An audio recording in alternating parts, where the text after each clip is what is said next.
Help support the show by joining the Patreon or becoming a YouTube member. Also, hit that like button and subscribe if you want more Browns-focused content. Okay, I have a special guest here for today's show.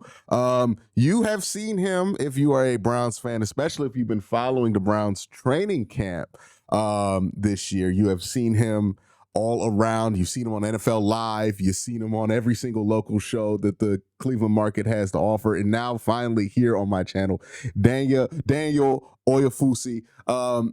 First of all, just happy to have you on, man. Got to talk to you during camp. You were just at joint practices yesterday. Did anything stand out to you during that session? Yeah, well, first off, appreciate you having me, man. It was good to meet you a couple of days back at Brown's training camp, and glad we were able to make this happen. Um, yeah, so I feel like every day, every time there's a joint practice between two teams, like everyone wants to say who won the day, and Mm-hmm. I think that by and large, like both teams get the best of each other in a lot of different ways. I thought there was I was mainly watching the offense as opposed to the defense because the quarterback situation. I think that plays were being made on both sides. I did, think that it was more of like a sluggish, kind of sloppy day for the Browns offense as a whole. If you monitor my feed, like there were a lot of penalties that they had refs there. There were a lot of penalties that the Browns offense were flagged for when it came to pre-snap infractions. But in terms of a standout, I thought Jerry Jeudy had a great day. And he was really continuing what he's shown, throughout training camp. He had two one-handed catches during team drills, a couple other catches, and he's just been like a steady target for all the wide receivers that are in there with the first team throughout the summer. So I thought like if there was anything kind of to take away from joint practice, it's like, all right, well, like Jerry's good to go. Like last year, I don't think that was a fluke. And I think that with a little bit more consistent quarterback play, I think we could see an even better season as a whole than we saw in 2024. I know Joe Flacco talked about those penalties that they had during the session. He kind of chalked it up to guys having extra energy because of it being a joint practice. Has that been kind of what you've seen? Like, has the pre-snap penalties been a consistent issue for them in training camp and mini camp, or has it been hard to tell because they haven't really been officiating it to like kill the play when they have these officials, when you have these penalties pop up like they do during the joint? Yeah, I mean, they have refs out in Berea when they're doing training camp as well, and for the most part, like they still let the plays run. But like I think that there's definitely been an improvement from last year, where Mm-hmm. especially last year there was a lot of emphasis on like the illegal formation and where the tackles were lining up in the backfield, and that was like a frequent issue for the Browns last year. We haven't seen it as much, but like it's not what you wanted to see yesterday in a joint practice, kind of facing another team, and it wasn't Mm-hmm. just like the third team offense or the first team offense or the second team offense. Like there were multiple penalties across, multiple units. So that's one of those things that like, definitely going to watch out for. Obviously the first couple of preseason games probably going to be the backup line and the third team line, but at some point I would expect the starting O line to be out there for the most part, and it's like definitely what you want to see. Like you want to see definitely a more attention to detail and an improvement in the pre-snap penalties. Yeah. Now you mentioned Jerry Jeudy looking like a standout there. I had this thought when I saw everybody talking about like Jerry Jeudy looking good, and I was like, we spent a lot of time talking about wide receiver and his passing game, assuming that that's going to be the weak point of this offense, given that they want to run the ball a lot. But then I look at the pass game, and I'm like, well, you got David Njoku. Harold Fanus look good at practice. Jerry Jeudy looks like a star wide receiver. And it makes me wonder, like, how much are they really going to lean on a run game that has not, from what I can see, really gotten anything going in camp? Did not seem to get anything going in joint practice from what I've heard. And then also has all kind of uncertainty at the top of it, right? With the Quincy Judkins situation, then Dylan Sampson, like being a rookie. When you look at this Browns run game, do you think they're on track to be able to live up to that promise of, hey, we're going to go back to what we did in 2020 and 2021? Because I'm a bit concerned about that at this point.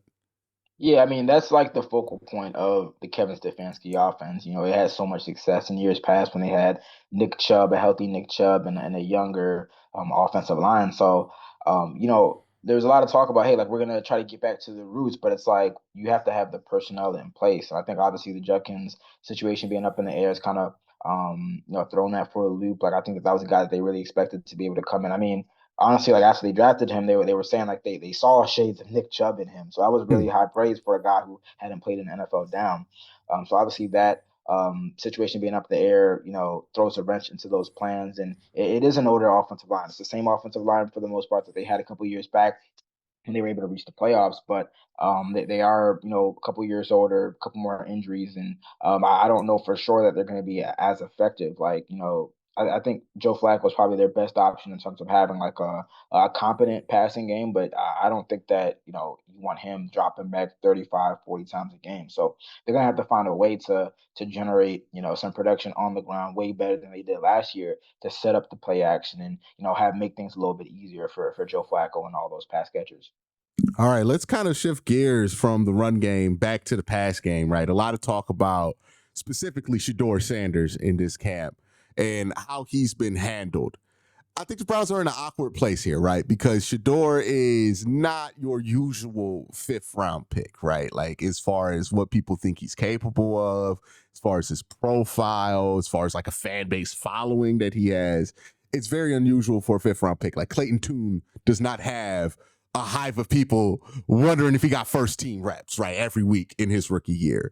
Um, so you have that to deal with Shedeur, but there's also just like evaluating what the player is doing there. Do you feel like how the Browns have handled Shedeur, given that he is a fifth round pick, is unusual, usual? Like, well, what's your read on it? Do you feel like there's like some dysfunction here with how they've been handling him, or has it seemed kind of par for the course, except for the guy that we're talking about is just super famous? Well, I really think it depends on the lens with which you're looking at it. If you're looking Mm-hmm. at it, which I think a lot of people are through the public pre-draft perception of him, like, yeah, you're wondering like, hey, this is a guy who we thought was going to go, you know, first round, maybe not top of the first round, but at some point in the first round, early, very early day two. I mean, shoot, I was one of those people that thought that. I was just as shocked as anybody that he dropped to the fifth round. But if you're looking at like that, and then you look at the totality of the Browns quarterback room, you're like, hey, like this is a guy who should be able to hold his own against the other quarterbacks in the room. Why isn't he getting those opportunities? But if you look at it through just kind of like what it is right now, and I wrote a story a couple months back about just how like historic it would be for Shedeur to start week one as a fifth round pick. And even given the nature of the Browns quarterback room and them not having a clear answer, like that was going to be like a big feat. If you look at it just for what it is, he is a fifth round draft pick, a day three pick who was not only taken as the second quarterback in that draft class after Dylan Gabriel, but he was the fourth and final quarterback added during the offseason. Mm-hmm. So if you look at it like that, yeah, like most fifth round picks are, practicing with the third team, they're practicing with the second team. And again, I think that a lot of it is kind of a lot of kind of narratives and, things have been kind of put out there in terms of how the Browns were going to handle it. And I just kind of like, and that's why like I try to provide the context of like exactly what people. I'm not here to defend the Browns, but I'm here to just say Mm-hmm. like this is what they're saying, and Yeah. this is what they're ultimately doing. The day that they drafted Shedeur, the night that they drafted Shedeur, they were asked, Kevin Stefanski and Andrew Berry were asked, well, is Shedeur expected to start for the start? Is he expected to compete for the starting job? And I believe that the exact quote was, everyone added to the room is expected to compete. That's actually like very normal kind Mm-hmm. of coach speak, team Yeah. speak. Like everyone, yeah, like just competition everywhere. Like everyone is expected to compete. I But I think I think got the another same answer from Bubba Bentrone about Dustin Hopkins if he's in the competition, where he's like, everybody's in the literally everyone's competition. Yeah. competing, Yeah. and even Shedeur said that. Shedeur was like, hey, we're competing to see who, gives out the best Gatorade cups. You know what I'm saying? So that was very normal coach speak. But then I thought that what was very telling afterward was Kevin saying the reps aren't going to be divided amongst the four guys 25%, 25%, 25%, 25%. But we're Mm-hmm. going to do what we think is fair to the player and to the team. So, like, when you take those comments and then you just look at how they've handled OTAs, the first 3 weeks of training camps with no first team reps for Shedeur, they're essentially treating him like a developmental prospect, which some people might think he's more than a developmental prospect, but I don't think that them doing that right now is like the worst thing in the world. Because even Shedeur said, like, if he's not starting week one or starting in the first month of the season, that just gives him more time to work on the playbook and study the playbook and get the terminology down and get comfortable to the point where, like, at some point he probably is going to be out there. And if he has a little bit of extra time to work on all the things that he needs to work on, um, he's going to feel even more comfortable when he's out there. Now, we're going to transition to it, but I think that Friday night is a really big opportunity um, to make this coaching staff and this regime kind of reconsider how they've been going about things, because we know that Mhm. Dylan has been struggling a little bit in practice before he got the hamstring tightness. And obviously Kenny Pickett hasn't really been in there, but I think that if he does ball out, yeah, like we can ask some really fair questions like, should the Browns kind of rethink and reorganize how they've been prioritizing this quarterback competition? Because I never really thought that he was in position to start week one just because of Joe Flacco being in there and the fact that they traded for Kenny Pickett so early. Like, it was clear that though they were gonna maybe try to prioritize getting one of those guys ready to start. Um, but I think that there was a real opportunity for him to say, like, hey, I'm worth being like the number one backup above, Dylan or above, one of the vets. I think there's a real opportunity Friday night again to make this regime reconsider how they've been going about things. Yeah, because I think maybe the memory of DTR kind of like lingers in their heads a little bit with this situation, because DTR looked amazing, Hall of Fame game, first preseason game, all that stuff, and then gets thrown in there week 4 versus Baltimore. He never looks promising again Yeah, they after made him that the kind of backup. I experience. believe if I Yeah, because I wasn't on they the team traded at the Josh time, but they Dobbs. traded Yeah, Josh Dobbs and they made him the backup. yeah. He just wasn't ready to go out there and play like legitimate football snaps. And Mm. again, I mean, I'd say Shedeur was probably. I mean, I didn't follow DTR in college and through the pre-draft process, but I'd say like he's probably more calloused and ready to play maybe than DTR was when he first came in.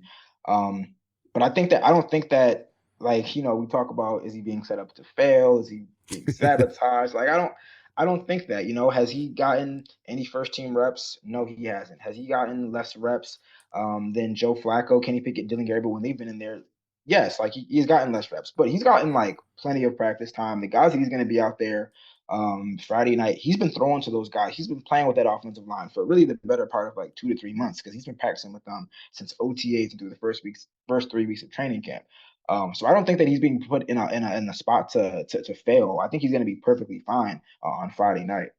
Yeah, I think the big thing for him is just take the challenges ahead of you and win those challenges, right? Like, Yeah. whether you're with the second, third team, or with the first team, it's just keep winning those challenges. They're going to eventually start to take note of that. And this is where it starts to really make a difference, right? Because that first couple weeks of training camp, not really going to change much before the preseason starts.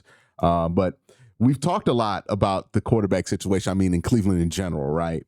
And I forget if it was you I had this conversation with or if somebody else was. I remember somebody saying it's kind of unfortunate that we've had to talk so much about the quarterbacks, because like there's other stuff going on here Yeah, that yeah. is worth talking about. And I think the other stuff like that's more interest that's might be more impactful on Sunday than eventually what Shador's going to do, because maybe he doesn't play for the first half of the season for this team, is what's going on with Mason Graham and what's going on with Carson Schlesinger.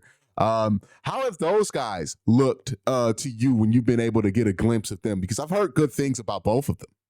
Yeah, I mean, when I'm able to kind of like look over and really pay attention to the defense, I think those have looked really good, and I think there's a reason why they've thrown them in there, really from day one, and it looks like they're going to be day one starters. I mean, I thought that that was very telling that when Jordan Hicks wasn't out there the first couple of days, and we didn't know, like, that he was getting ready to announce his retirement.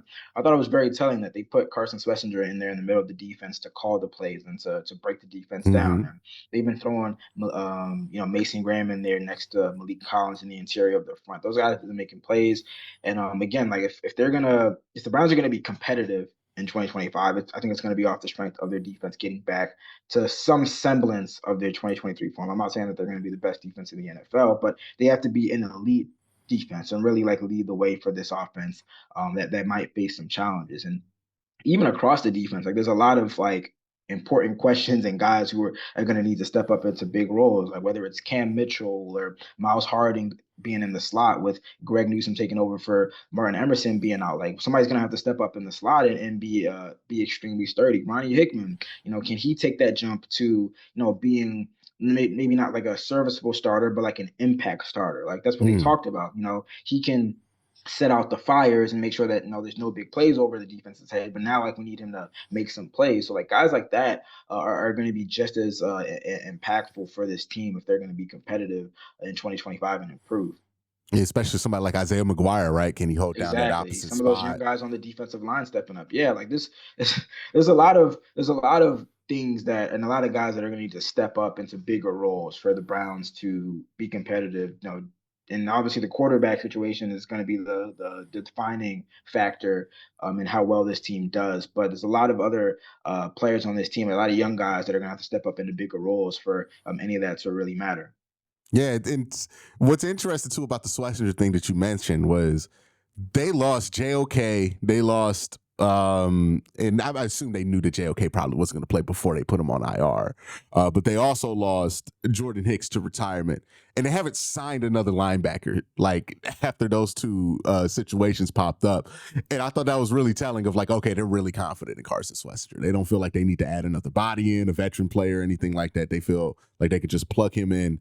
And him and Mason Graham, they've been running with the ones basically all camp, and Yep. they're not standing out and like, oh, they're struggling. And I Mm-hmm. think that's the most important part, right? You talking about transitioning from what the Big Ten, the Pac-12. Well, is it the Pac-12? It's the Big Ten for both of them now. I gotta get Well, yeah, used you to see it. it in the Yeah, Big Ten now. yeah, Yeah, yes, yeah. yes. This Maryland's the Big Ten. Too. Right. I still have trouble getting used to that. But yeah, it's like transitioning from the Big Ten to the NFL, going up against all pros, right? Like on that offensive line. And you're not embarrassing yourself every day, and people are even talking about you looking good. I think it's a huge sign for somebody like Mason Graham in his first year of development. Have you ever been in a situation, any of the teams you've covered, where there has been a day 3 pick that has been talked about maybe 5 times more than the 5th overall?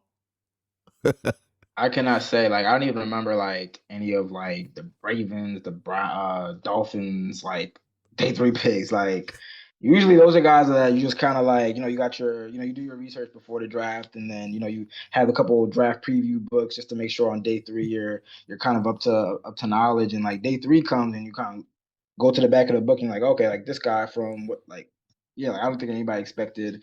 I didn't expect that. I think that was obviously not only Shedeur falling to day three, but like the Browns eventually taking him, 2 rounds after Dillon. Like I was shocked when I heard that news was coming through.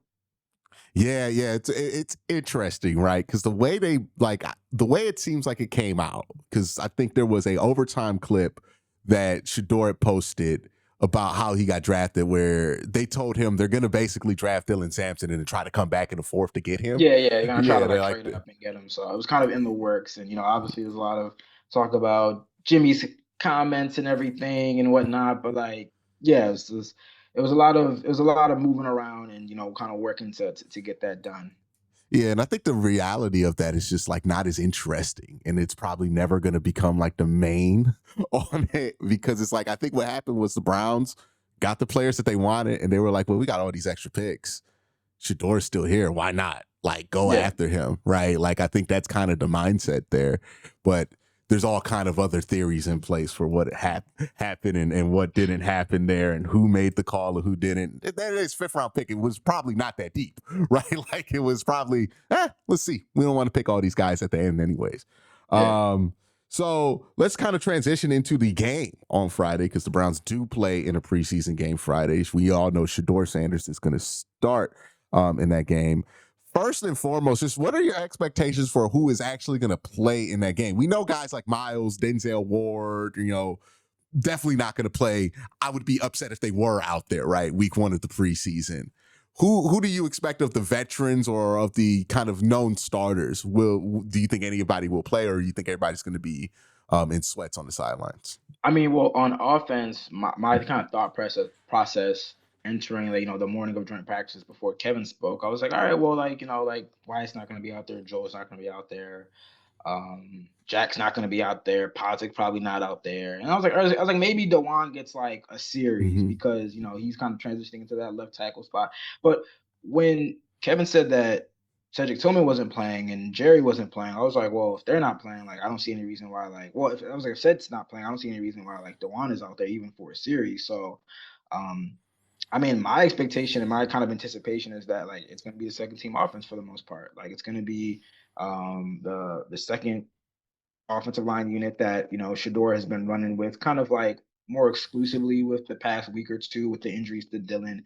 I mean Kenny Pickett, and then you've got Dylan Sampson in there is probably the lead running back. Harold Fannin as the starting tight end. And then the starting wide receivers, we'll see. I mean, maybe Deontay Johnson plays like a series or two, maybe, but he's been out there with the second team pretty consistently. So obviously Jamari Thrash is going to play.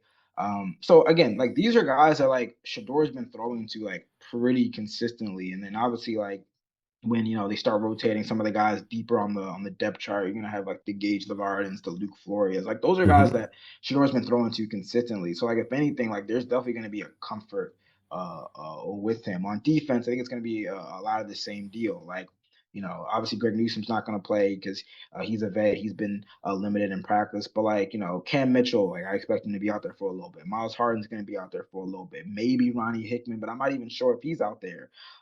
So like again, Kevin said like by and large, like most of the starters are not going to sit there. So like are going to sit. So I'm really not expecting much of anybody to be out there. Maybe you put like an Isaiah McGuire out there who's competing to be the starting defensive end opposite Miles. He's out there, but outside of that, I'm really not expecting much if Do you any of expect Mason Graham or yeah, Carson obviously Schwarzenegger to be out Mason there? Graham, Schlesinger, they're rookies, so like yeah, like they're gonna be out there.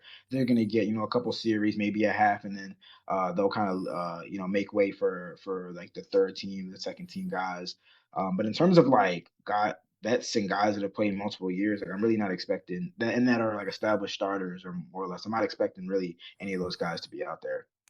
The only guy I can see them surprising us and playing him way more than we anticipate for like other reasons is like Deontay Johnson, where it's like Yeah, because they just want to you're see like, like, hey, like you're locked in, you've got the playbook. Honestly, again, like that's great for Shedeur. Like yeah. Deontay Johnson going up against like the second, third string like cornerbacks of the Panthers is like good. That's a pretty like solid spot to be in, if you're making Mhm. your first start. Like yeah, like I mean I wouldn't expect him to play like the entire game, but he was listed as like one of the backup wide receivers. So yeah, maybe you get a couple series and then you're out there just to see how he's doing and how he's adjusting to this new offense. How has that experiment been going with them, right? Like, I know there's only so much we can tell from being able to watch practice, given what, like, apparently his issues were before coming to Cleveland. But, like, from your perspective, how has that Deontay Johnson thing been looking? Because we know he can play, right? Yeah. And when you watch him at camp, you're like, oh, he can still play.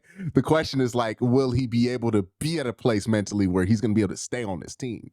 Yeah, I mean, I've said it consistently that I think he's the most talented wide receiver on this team, not named Jerry Judy, but like, OC Tommy Reese was talking a couple of days ago about like, hey, like we got to get you back in football shape, get you back like ready to play consistently, get you, in the right shape and whatnot. And Mhm. the first week he was running with the threes, in OTAs or mandatory minicamp he was running with the threes, but like after that second week, it's really been like second team and a little bit of first team. So like he's making his way up, and I think that like the talent is speaking for itself. I think he's been one of the most productive wide receivers this camp, especially, again, working a lot with Shedeur and Dylan Gabriel and whatnot. So I see no reason why he can't be like a top, one of the top three receivers on this team. Like when they go 11, like I see no reason why it shouldn't be Deontay Johnson out there if everything goes well. Like on the field, you know, I see him producing, but obviously we know that there's like a different element to it, which is why he's on his fourth team in 2 years. But on the field, I think that he's looked great. I think that it's going well. Mhm. All right. What are we'll get into the expectations for Shador at the end of the video, the last thing I'll ask you. But before get to that, I want to kind of talk about just some of the other young guys and what you're hoping to see or maybe want to see confirmed from what they've been doing at practice in like a full contact setting. Like, is there anybody that you've been looking at where you're like, I really need to see that guy in live contact to really be sure about how I feel about him?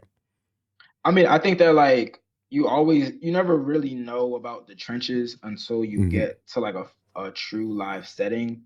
So like with that, it's like, all right, like Mason Graham, like you really get to rock out. Like obviously, like you're kind of easing up. You're not touching the quarterback or anything like that. You're kind of veering off to the side if you have a free lane to the quarterback. But it's like, all right, now it's like for real. So I'd love to see Mason Graham, get in the backfield. He says he's adjusting well to this new scheme. It'd be good to see him like make a couple plays in in a couple series or a half, however long he's out there. And then the same thing for really like all the guys in that rookie class that are going to be out there. Like, all right, Dylan Sampson, give me a play that says like, okay, like you can contribute. Harold Fannin, like let me see some run after the catch. Let me see you make a play. Carson Schlesinger, like let me see you make a play that just shows that like you can translate what you've been doing on the practice field into a real life game setting. Like if we leave this game and it's 24-3 24-3 Panthers, but a lot of these guys, and I shouldn't say that because it's 24-3 Panthers. And that means like Shedeur and the offense probably didn't play well. But like if the Browns lose this game, but like you leave it saying like, okay, like I saw a lot of these young guys in this rookie class like making plays. Mhm. Like you're in a pretty good spot and you're feeling pretty good about what they did in the draft. Yeah, I agree. I think the one thing I really want to see, I'm really excited to see, maybe because I'm just a sick football nerd, is like Harold Fainin blocking, right? And run block opportunities, Yeah, because yeah, I think it's going to be a big part, right? That's a big question about him being undersized, coming out of Bowling Green. I think he was really willing to block, but sometimes struggled to make contact in space as a yeah, lead blocker. And they're going to ask him to do that a lot in this offense, right? You're talking about a lot of power, a lot of counter, right? That they're going to run, and they're going to run a 1 out of 12. So it's not going to be obvious that they're running opposite of David Njoku's side every time. So yeah, that's something he's going to have to be able to do if he wants to get enough snaps to get 400, 600 yards this year.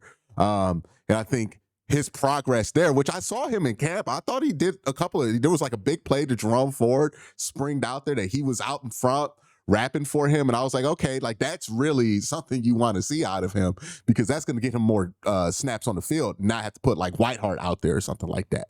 yeah, So yeah, that's the main thing I really am looking forward to. But let's talk about Shedeur, because for me personally, I think this is a all-win situation for Shedeur, because if he looks bad against like Carolina's first team, me personally, I'm not gonna take that too seriously. It's like, yeah. okay, this is like a first kind of run at it, his first And active and the contact. starters are only going to be out there for like two Yeah, a series. couple drives. Yeah. Yeah, so if we get the normal arc where it's like, okay, struggles for a couple drives, maybe he was warming up, getting comfortable in it, and then he looks a lot more comfortable towards the end of the second half, which is what I anticipate that we see.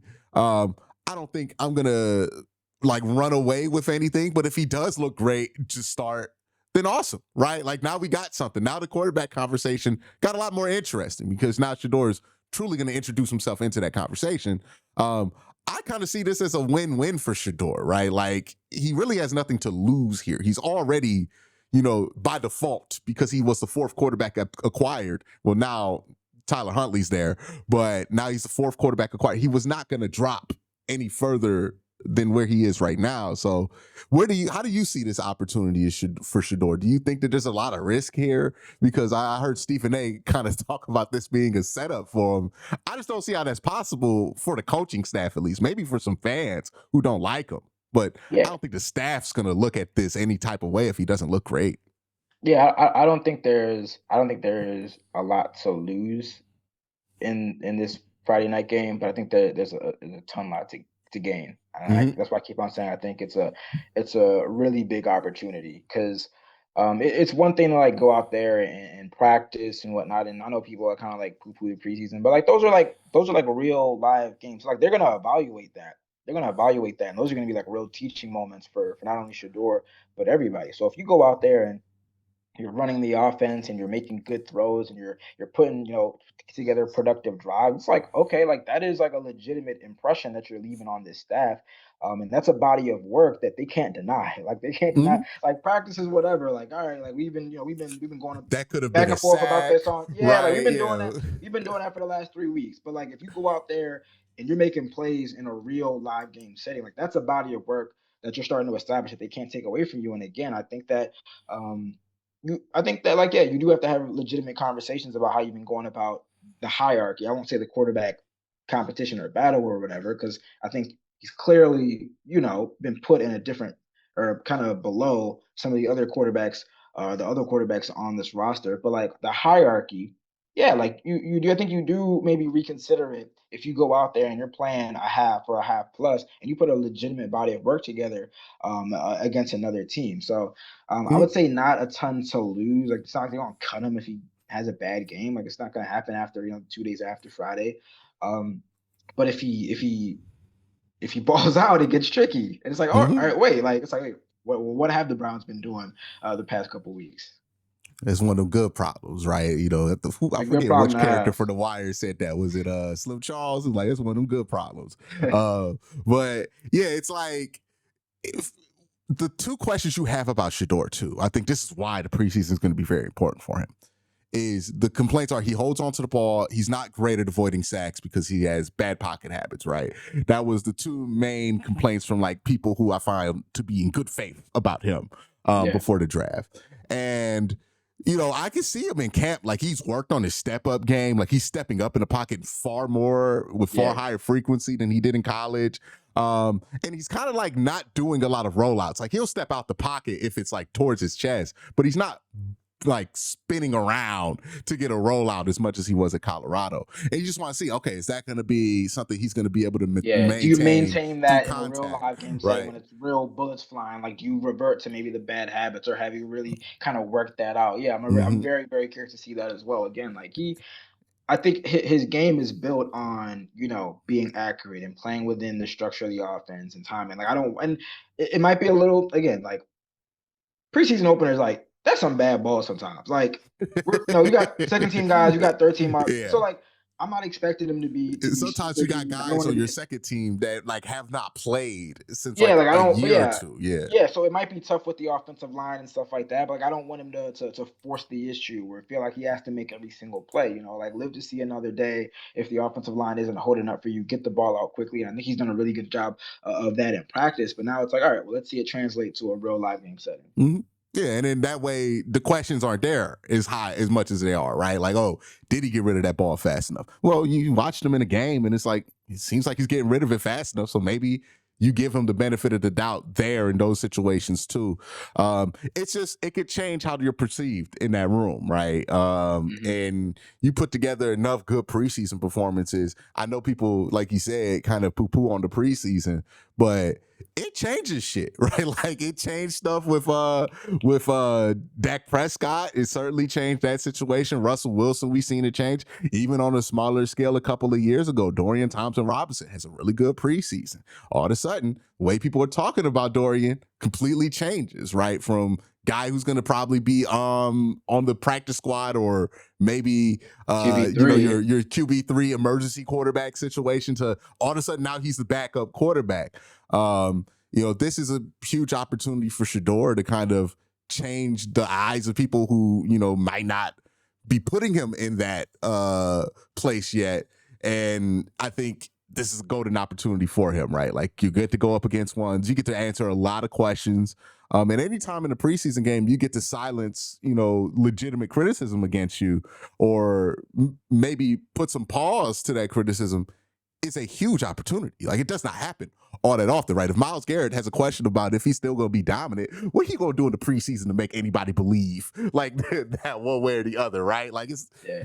you're not going to really be able to be put in those situations. But for him, yeah, this is a serious opportunity for him, and I think he's gonna. I anticipate him to go in there and play kind of like how he's been playing in camp. I mean, he's had opportunities in camp where he goes up against the number one defense, where he gets more second team reps.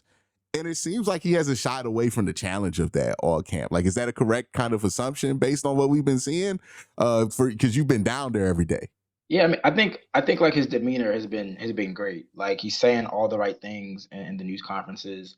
I think he hasn't been. I would say this like when you're running with like the third team offense and sometimes the second team offense, like the environment around you is not going to be perfect. Like there was a sequence a couple weeks back where like they're doing a red zone drill and two of Shadeur's three snaps were just like nowhere near you know where it should have been. It was over his head. It Mm-hmm. was low. Like they couldn't even run the plays off.